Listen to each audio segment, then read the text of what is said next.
秋天街市至多就係栗子。今日會嚟講一講栗子。喵！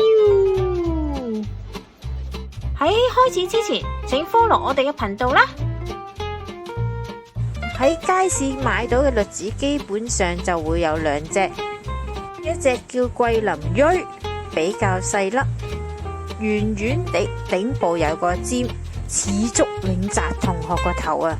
籽味比較濃，而且甜度都幾高下，所以價錢都比較貴。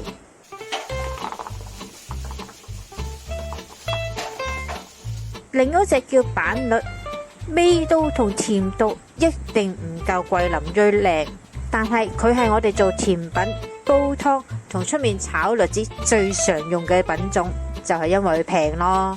自己食係唔係一定要買桂林錐啊？咁又唔係喎，除非我要食翻佢本身栗子嘅原味道，否則我都係買板栗啦咋。連殼買栗子梗係最平，味道亦都係最好。唔識開殼又覺得去皮麻煩，就可以買去皮栗子，就會貴2倍。想俾錢人賺，咪自己開殼咯。開殼唔算好麻煩，不過就幾花時間。先燒熱水，指底部剪出開口，倒入連殼栗子，熄火，等大概5分鐘。如果你個栗子係冇殼，大概2至3分鐘就可以。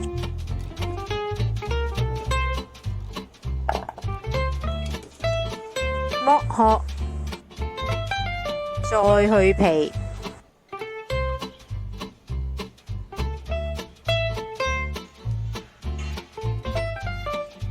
基本上就會完成。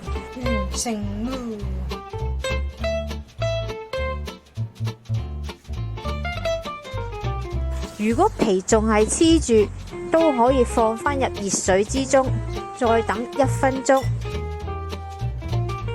皮就好易剝落。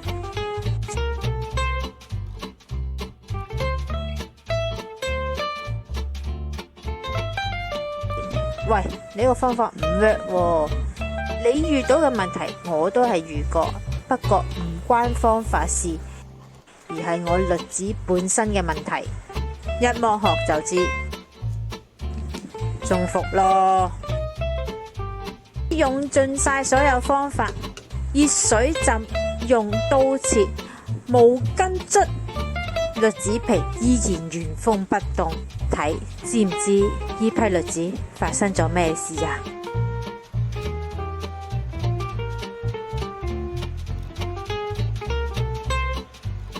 有圖就有比較，可以見到第一批栗子顏色已經比較沉，水分已經揮發，栗子皮毛好似萎縮咗一樣，而變得極度地厚，黐實咗喺栗子肉入邊，點搣都搣唔到，證明呢一批唔係新鮮嘅栗子。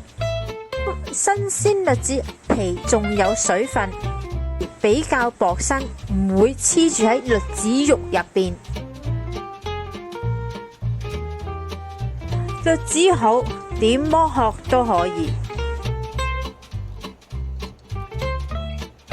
栗子唔好，點剝都剝唔到。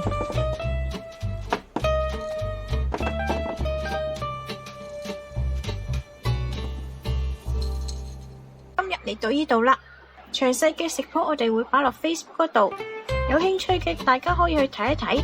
請 like 我哋嘅 Facebook 同埋 YouTube， 以便獲得更多嘅資訊啦。